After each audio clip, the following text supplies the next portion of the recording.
watching Komo News.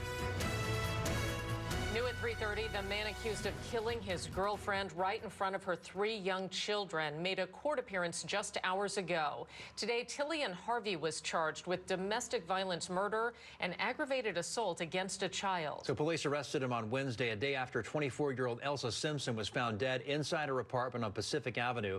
Neighbors heard Simpson's young children crying, saying their mother was dead. Investigators say the 3 kids witnessed their mother's murder. It's still unclear what led up to the deadly shooting. The children do remain in protective custody. Right now, homicide detectives are investigating a deadly shooting in Tacoma. The shooting had happened late last night at a home off of East Fairbanks Street near M Street. When crews got there, the man was dead. Police haven't released any information about a possible shooter. This is the city's 24th homicide investigation so far this year.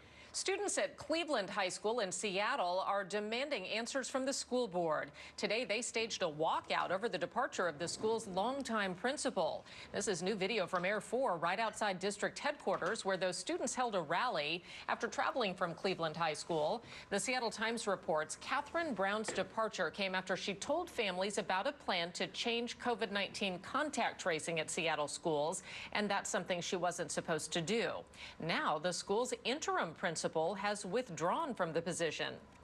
Actions speak louder than words. You all constantly say you care about Black and brown students and their success, but your actions do not prove that. Seattle Public Schools issued a statement today saying, quote, "We willingly open the front porch of Seattle Public Schools to hear the concerns of students and staff who want to express themselves in this matter. We understand that shifts in personnel and leadership can be very difficult on a school community." They go on to say, "We are committed to supporting Cleveland High School during this time of transition."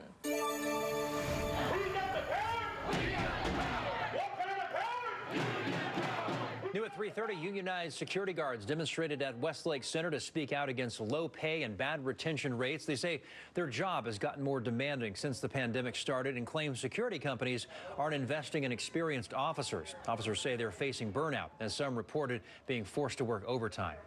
As everyone knows, cost of living is astronomical. No one in our industry can afford to live where they work unless they're in management. None of us rank and file can afford to even park at some of our spaces. Right now, over 4,000 officers in King County are bargaining for a new contract.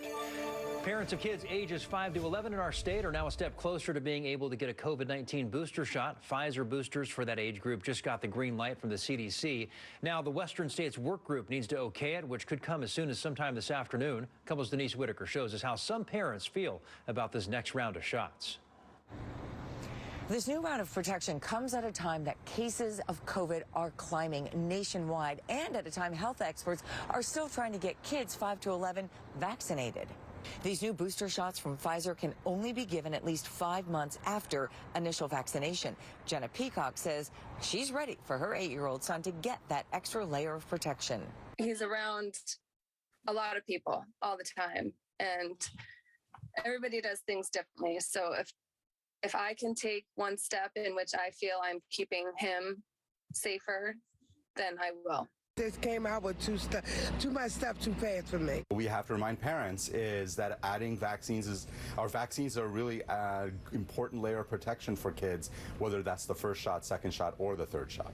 The CDC approving the boosters based partly on data that shows the vaccine's waning protection against all age groups against symptomatic infections. It falls from 60% after 2 doses down to 20% a few months later.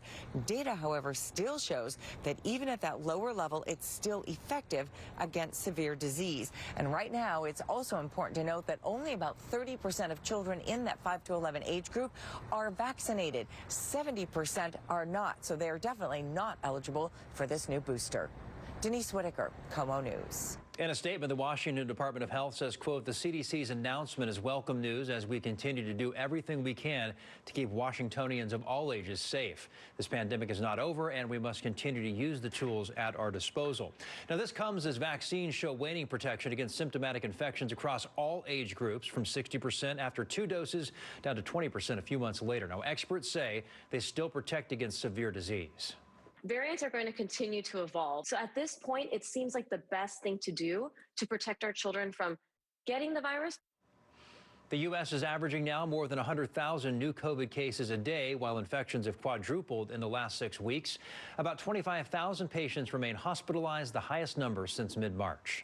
Seattle Mayor Bruce Harrell says camp cleanups like the one at Woodland Park will be the city's approach to homelessness going forward. The city says more campers from that park accepted referrals to services than any other cleanup in the city, with 89 people getting help. The reason that there was not tension and conflict is because we took the time to understand who was here. The mayor's office says they're committed to creating 1,000 units of shelter by the time the mayor's been in office for 6 months. They also say by the end of this month, there will be a public dashboard online where anyone can track the progress of camps and shelter. Looking live at downtown Seattle, where tomorrow is the One Seattle Day of Service announced by Mayor Harrell last month. This is an effort to clean up neighborhoods across the city. The city says nearly 4,000 volunteers will participate in over 100 events, including cleaning up graffiti and trash, packing groceries for those in need, and construction of tiny homes. Hear from some of those organizations and how they're getting involved on Komo News at 5 o'clock. I'm going to call it a murder from now on because that's exactly what it is. It's a murder. Deadly drug